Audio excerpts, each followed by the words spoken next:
dan teman-teman akan menyampaikan sebuah dongeng yang berjudul Singa dan Tikus. Nah teman-teman, kami dari SD Negeri 2 Cempaka. Perkenalkan, nama saya Niilo Budi Ardaningse. Saya berperan sebagai pembawa alur cerita. Dan teman saya Kadek Lina Dharma Putri, saya berperan sebagai singa. Guk guk guk. Wow. Dan teman saya Niputu Sumarini, saya berperan sebagai tikus. Nah teman-teman, dengarkan ya cerita dari kami. Di hutan yang lebat, hiduplah seekor singa, si raja hutan yang gagah dan perkasa. Badannya besar, berotot, bulunya lebat, dan ia juga disegani oleh binatang lain. Ia merasa ia adalah binatang yang paling hebat. Suatu hari, ia tidur di bawah pohon yang rindang. Dan tiba-tiba ada seekor tikus kecil yang berlari-lari di tengah hutan. Dan tanpa sengaja menabrak hidung sang singa. Dan sang singa pun terbangun dan berkata, Aduh, aku lagi enak-enaknya tidur. Siapa yang membangunkanku? sang tikus kecil pun berkata, Maafkan aku, singa. Yang menabrak kamu adalah aku, singa. Tapi aku nggak sengaja. Maaf ya. Tidak sengaja kamu bilang. Aku sedang enak-enaknya tidur. Tapi kamu malah menabrak hidungku. Dan sekarang aku terbangun. Dan sekarang aku juga merasa lapar. dan tiba-tiba sang singa menangkap ekor tikus yang kecil dan membuka mulutnya lebar-lebar dan memasukkan tikus kecil ke dalam mulutnya. Dan tiba-tiba sang tikus berteriak, Jangan! Kenapa jangan? Aku kan gak sengaja. Aku minta maaf. Lepaskan aku, singa. Tapi aku lapar. Aku kan gak sengaja. Kalau kamu melepaskanku dan memaafkanku, suatu hari nanti aku akan menolongmu. Seorang tikus kecil sepertimu, suatu hari nanti akan menolongku. Singa yang gagah dan perkasa seperti aku. Iya.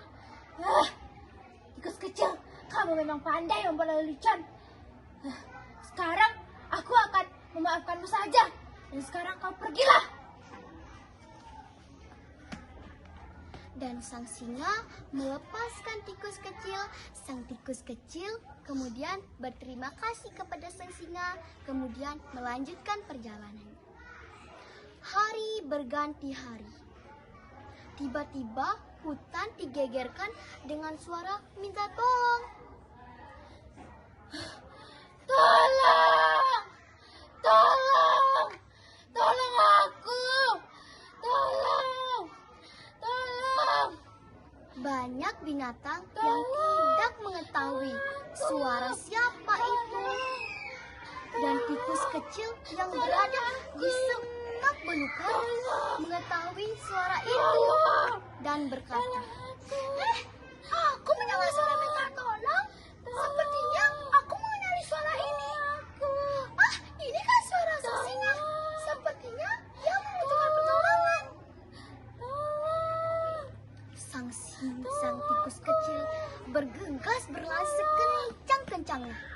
Dan tidak beberapa lama, tikus kecil melihat sang singa sedang terjerat tali temali jebakan para pemburu. Dan tikus kecil pun berkata, Wah, benar. Singa sedang membutuhkan pertolongan. Sebentar, singa. Aku akan menolongmu. singa pun melihat ke bawah. Tikus kecil. Iya. Tikus kecil. Kamu ngapain di sini?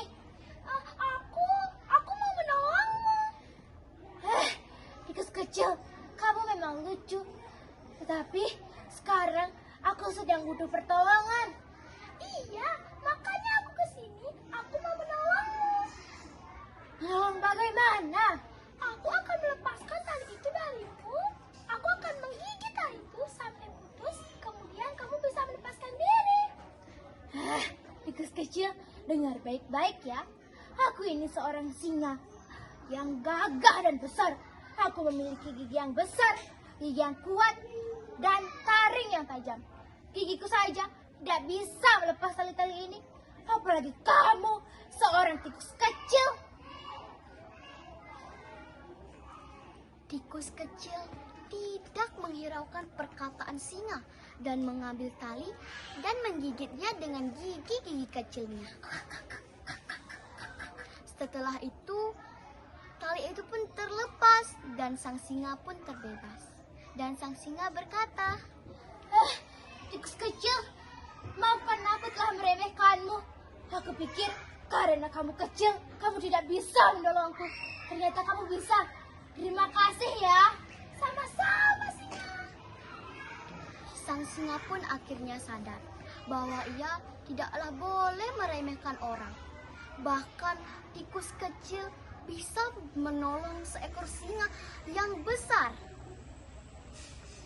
Nah, teman-teman, pesan moral dari cerita kami, kita tidak boleh meremehkan orang dari segi ukuran maupun kekuatan, karena makhluk hidup memiliki potensi dan kelebihan masing-masing.